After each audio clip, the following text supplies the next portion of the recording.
আইনি ভিত্তি দিতে হবে। এই আইনি প্রোক্লেমেশন নিয়ে যারা সিনেমিনি খেলছেন, বিশেষ করে যারা বলছেন তারা ক্ষমতায় গিয়ে এর আইনি ভিত্তি দিবেন, তারা কিভাবে নিশ্চিত হলেন যে তারা ক্ষমতায় যাবেন? এটি আমাদের দাবি।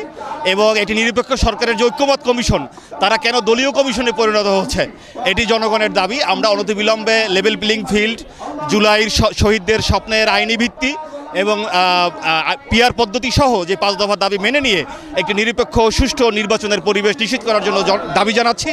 যদি এর বিপরীতে একটি নির্বাচনী পরিবেশ নষ্ট হয়, যদি নির্বাচনী কার্যক্রম ব্যাহত হয়, তাহলে এর জন্য যারা এই ছিনিমিনি খেলছেন তারাই দায়ী থাকবেন বলে আমরা মনে করছি। সরকারকে বলতে চাই 5টি দাবি মেনে তার দ্রুত নির্বাচন দেয়।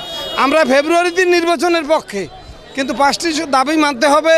এক হইল জুলাই সনদ বাস্তবায়ন করতে হবে, পিআর পদ্ধতিতে উভয় কক্ষে নির্বাচন দিতে হবে, আওয়ামী লীগের যারা দোষী ছিল তাদের ব্যান্ড করতে হবে, বন্ধ করতে হবে, এবং লেভেল প্লেইং ফিল্ড দিতে হবে।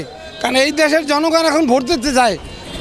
অনেক মানুষ আছে যারা 50-60 বছর হয়েছে, তারা কিন্তু ভোট দিতে পারে না পরিবেশের কারণে। এবার আমরা সেই পরিবেশ সৃষ্টি করব, সকলের ভোটের ব্যবস্থা করে কোরআনের রাজ এবার আমরা কায়েম করব এবং সংসদে কোরআনের আইন প্রতিষ্ঠা করার চেষ্টা করবো ইনশাআল্লাহ।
বাংলাদেশ জামাত ইসলামী